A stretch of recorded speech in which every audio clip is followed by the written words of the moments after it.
आतमजीत सिंह साहब को इसलिए ले लिया, मैंने उनसे आग्रह किया था, ये आज उस धरने में थे जिसकी खबर आ रही है कि सतपाल मलिक साहब गिरफ्तार कर लिए गए हैं। वो मुझसे कई लोग इसमें भी पूछ रहे हैं, वो उस धरने में आतमजीत सिंह साहब भी गए हुए थे धरने में, या मिलना जो भी था। वो जरा संक्षेप में, आतमजीत सिंह साहब क्या हुआ है? वो गिरफ्तार हुए, नहीं हुए? गिरफ्तार हुए तो छूट गए, पुलिस ने बुलाया, खुद गए, ये तरह तरह की खबरें, जरा आप फर्स्ट हैंड इंफॉर्मेशन बता दीजिए आतमजीत सिंह साहब। आज हम लोगों की 11 बजे वहां मीटिंग थी सोम विहार में। सभी खाप पंचायतों और किसान यूनियंस ने आह्वान किया था सतपाल मलिक का सपोर्ट करने का, क्योंकि आपने देखा पुलवामा से लेकर 300 करोड़ रुपए की जो राशि कह रहे थे कि रिलायंस जनरल इंश्योरेंस ने 150 करोड़ रुपए देने का प्रावधान किया था। वहां जनरल इंश्योरेंस 8,500 करीब वहां के जो गवर्नमेंट एम्प्लॉयज हैं उनको देने के लिए, और उसमें कहा गया कि 150 करोड़ की ऑफर जो है वो आरएसएस के जो वहाँ के प्रवक्ता हैं वो आए थे वहाँ, स्पेशली राम माधव, जिन्होंने कहा कि आपने क्या ये इंश्योरेंस की फाइल उनकी रिजेक्ट कर दी, जनरल इंश्योरेंस जो देनी थी वहाँ के सरकारी मुलाजमों को, तो उन्होंने कहा रिजेक्ट कर दी। तो इस मामले में और किसानों के मामले में जहाँ तक बात है, किसानों के मामले में आपको पता होगा कि किसान यूनियंस का जब हम लोग का आंदोलन चल रहा था उस समय भी सतपाल मलिक एक पहले गवर्नर थे उस टाइम पे, जिन्होंने सपोर्ट किया था। उन्होंने कहा था कि जो प्रधानमंत्री मोदी कर रहे हैं वो गलत कर रहे हैं।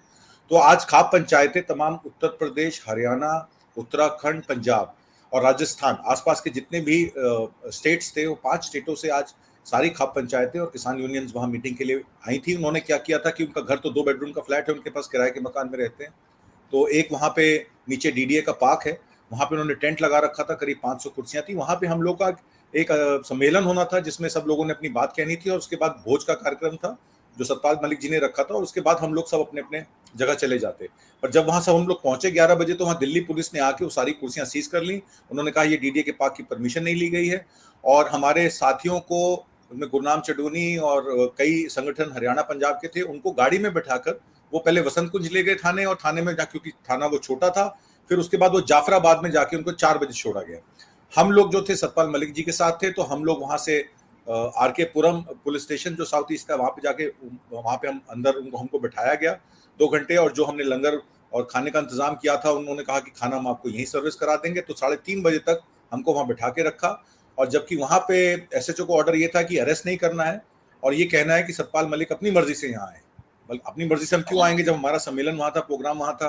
तो उन्होंने कोई बगैर प्राथमिक दर्ज किए हम लोग के नाम, एड्रेस, फोन नंबर लेके हम लोगों को वहां से जाने दिया।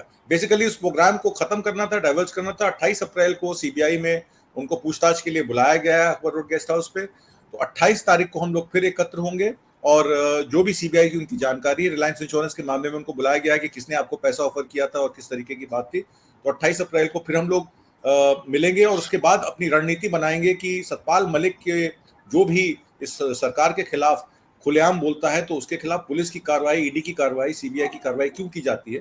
तो इसमें आज ये देखने में आया कि सतपाल मलिक के साथ सभी किसान, मजदूर संगठन और खापे खड़ी हैं, और आज नारा भी लगा, उन्होंने कहा कि हम अपनी लाशें बिछा देंगे, सतपाल मलिक आपको कुछ नहीं होने देंगे। तो ये आज हम वहां पे इसलिए गए। जो प्रोफेसर शशि, हम लोग तो आज छात्र की तरह हम और आप ये लोग बैठे हैं, जो बात प्रोफेसर शशि कह रहे हैं और प्रोफेसर नवल कह रहे हैं, दोनों लोगों का ये कहना है कि आप अपनी विचारधारा को भी कहीं पकड़ के रखना है, लेकिन आज की तारीख में प्रोफेसर शशि कह रहे हैं कि जरूरत इस बात की है कि ये सब हम लोग निपट लेंगे। पहले जो नेतृत्व, जो मौजूदा नेतृत्व है, देश को नेतृत्व कर रहा है, उसको आप उसको हटाइए, फिर आप अपनी विचारधारा के हिसाब से डेवलप तो करना ही पड़ेगा, क्योंकि अगर देश को बनना। आप बहुत ब्रीफली आपकी बातचीत, क्योंकि सबसे यंग भी आप हम लोगों में है। मैं दो चीजों में ये कंक्लूड करूंगा जो मेरी समझ है। पहली बात तो ये है कि इस देश में लोकतंत्र कैसे चलता है, जब ट्रांजिशन ऑफ पावर होती है, जब आप हैंड ओवर करते हैं। जब यूपीए सरकार ने इलेक्शन हारा 2014 में, तो हैंड ओवर दिया पावर को मोदी जी को। अब ऐसा नजर आ रहा है कि मोदी जी और योगी जी ये सोच के बैठे हैं कि अब हम लोग लाइफ टाइम इसके पेट्रन हो गए हैं, अब ये सरकार हम जब तक हैं जिंदा तब तक चलाएंगे। तो ये जो ट्रांसफर ऑफ पावर का जो डेमोक्रेसी का एक उन्मूलन, उसका एक रूल है, वो रूल को कहीं ना कहीं वायलेट किया जा रहा है। दूसरी बात मैं ये कहूंगा कि ये सब चीजें जो पॉलिटिक्स की होती हैं वो सिचुएशनल होती हैं। अब देखिए वीपी सिंह का जब उठा बफोर्स का मामला, तो वीपी सिंह के साथ 4 आदमी नहीं थे उस टाइम, पर जब वो आंदोलन में तब्दील हुआ, जब लोगों को ये समझ में आया कि वाकई बफोर्स में कुछ हुआ है, तो जनता दल बनी। जनता दल में फिर उसमें चंद्रशेखर आए, उसमें देवगौड़ा आए, बाद में और लोग भी आए। तो politics is a perception of people. आज जब मैं उस आंदोलन में गया था, सतपाल मलिक जी ने जो मीटिंग कॉल फॉर की थी, इसमें सारे खाप पंचायत और वो आए थे, मुझे एक चीज सुनने में ये मिली, सबने एक नारा दिया कि सतपाल मलिक तुम संघर्ष करो, हम तुम्हारे साथ हैं। सिर्फ इसलिए नहीं कि सतपाल मलिक सच बोल रहे हैं या झूठ बोल रहे हैं या सीबीआई ने उनको बुला लिया, उनका कहने का मतलब ये था कि हमें जो प्रिंसिपल ऑपोजिशन पार्टीज है उनसे ज्यादा विश्वास नहीं है, खासकर हरियाणा में। अब हरियाणा में भी इलेक्शन आने वाले हैं, तो हरियाणा के जितने भी खाप के लोग थे, मैंने कहा कांग्रेस तो टक्कर देगी ना बीजेपी को हरियाणा में, तो उन्होंने कहा हमें कांग्रेस से ज्यादा उम्मीद नहीं है, क्योंकि कांग्रेस की जो लीडरशिप है वो एक ही आदमी के हाथ में, अगर वो जरा सा भी फिसल गया बीजेपी की तरफ, तो हो सकता है कि बीजेपी की सरकार फिर से आ जाए। तो हम यकीन नहीं करें कि एक ही पार्टी जो है वो बीजेपी से लड़ पाएगी। तो कहीं ना कहीं ये आवाज आ रही थी कि या तो कंबाइन ऑपोजिशन को, और अगर कंबाइन ऑपोजिशन नहीं है तो एक कोई थर्ड विचार, एक कोई ऐसा विचार जो सभी 36 बिरादरियों को, किसान वर्ग की या खाप पंचायतों को या और वर्ग के लोगों को लेकर चले। तो मुझे लगता है कि इस बार इलेक्शन बहुत इंटरेस्टिंग होने वाले हैं, क्योंकि स्टेट वाइज कोलिशंस होंगे और स्टेट वाइज लोगों की जो पॉलिसीज हैं या लोगों की जो आकांक्षाएं हैं ऑपोजिशन के साथ, वो विभिन्न हैं। कहीं पे कांग्रेस है, कहीं पे कोई और पार्टी है, कहीं पे क्षेत्रीय पार्टी है। तो बहुत इंटरेस्टिंग इलेक्शन होगा, क्योंकि लोग भी अब एजुकेटेड हैं और कोई एक पार्टी पे अपने सारे एग्स बास्केट में रखने को तैयार नहीं है।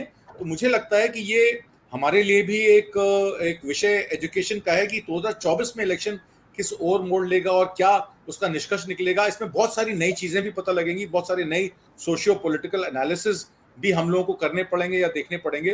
तो मुझे कहीं ना कहीं से एक ऊर्जा नजर आ रही है कि लोग जो हैं अब बहुत ज्यादा नॉलेजफुल हो गए हैं। अब वो लकीर के फकीर नहीं रहे कि हाँ भाई कांग्रेस को वोट देना है, बीजेपी को हराना है। तो इस बार इलेक्शन बहुत इंटरेस्टिंग होने वाला है जी।